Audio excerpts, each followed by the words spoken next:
Before discussing the issue of whether India needs to be a Hindu Rashtra or not, let me just ask you a simple question. Since 2014 onwards, are we shy of identifying our religion on social media, be it a Hindu or be it a Muslim? Now, I have noticed this fact myself that nowadays we have become very judgmental about anybody, and we try to categorize people on the basis of we try to give them a tag of say Bhakt or Islamophobic very easily. So how do we do that? The moment we get a friend request from somebody or somebody gives a comment on our post, so we quickly go to his or her profile and try to see that if there is any background image of any Shiva or somebody to do with Hindu religion or to do with Islam, the moment we see that, we immediately categorize him as a Bhakt or as a Islamophobic person. Now this trend has become very normal in social media nowadays, to categorize people, to give them a tag. Discussing anything on religion has become controversial now. Even the atheist or even the secularist are trolled. So many new names have come, like Tukre Tukre Gang, which doesn't have any existence. The first chance we get, we just try to tag somebody. We try to categorize them. Why do you categorize them? You must have seen in a library what we do. We always categorize the books, whether it's a fiction or say it's a history book or anything to do with say mathematics or science. We categorize books. Why do we do that?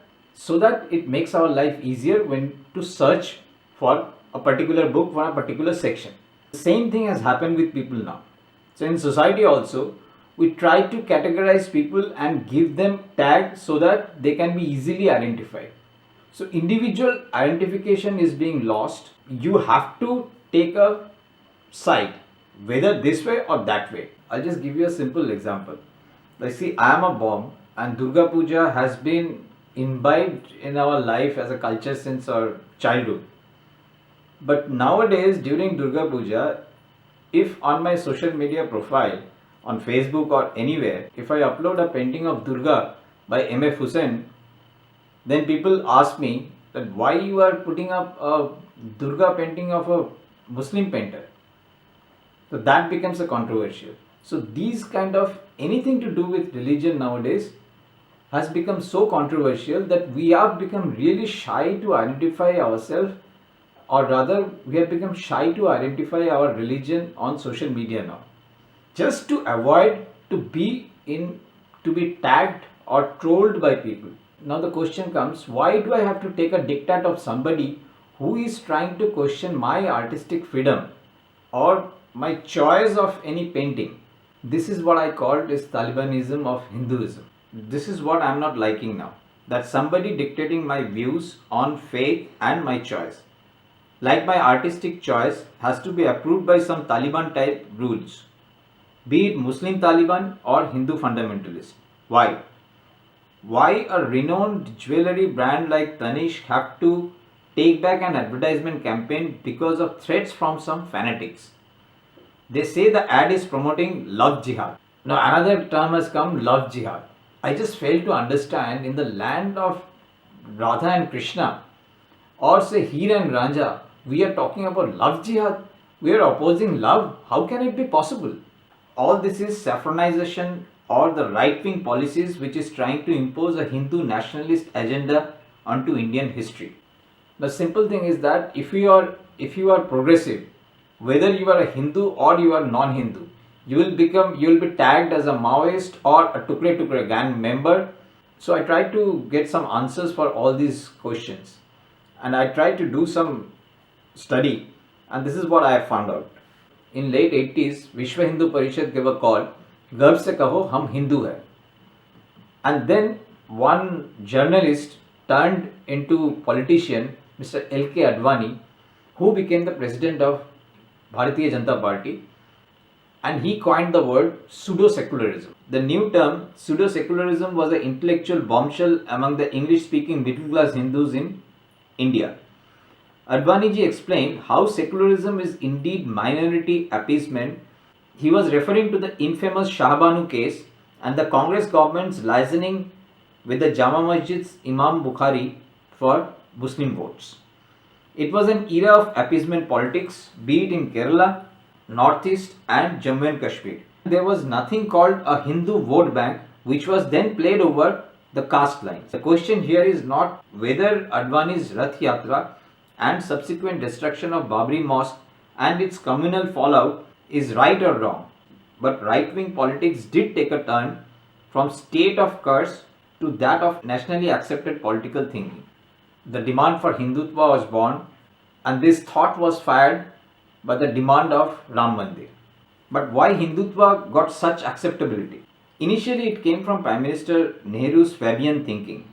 In the background of the Cold War, when India was taking a non-aligned stand, when socialism and communism were thought to be an alternative, we inherited an education policy which glorified the colonial mindset and institutions and a secular irreligious ideology named secularism.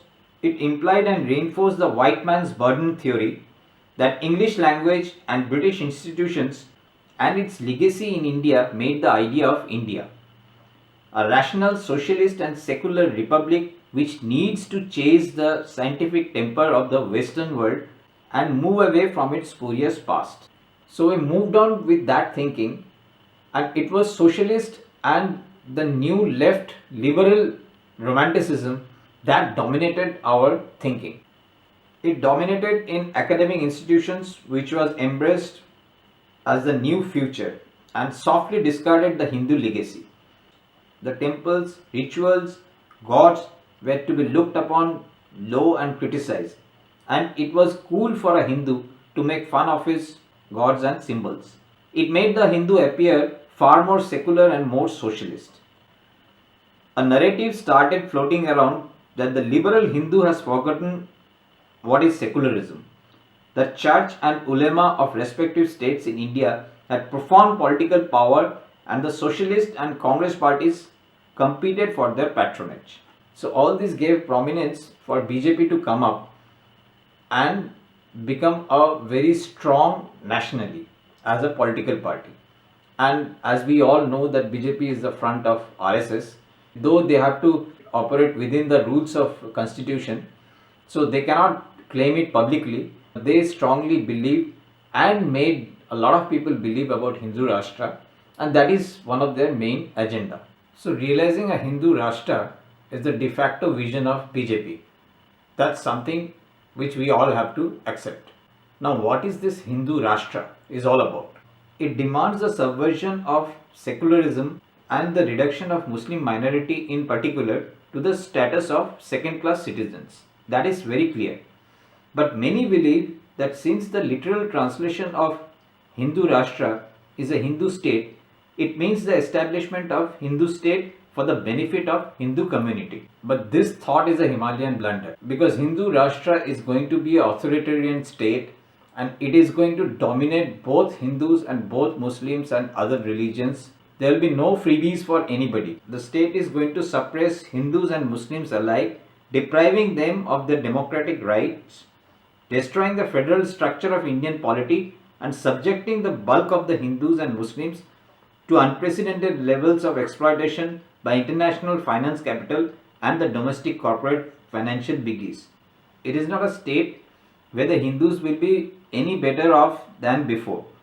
On the contrary, they will be infinitely worse off, with monopoly capital given a free run, just as the Muslims will be.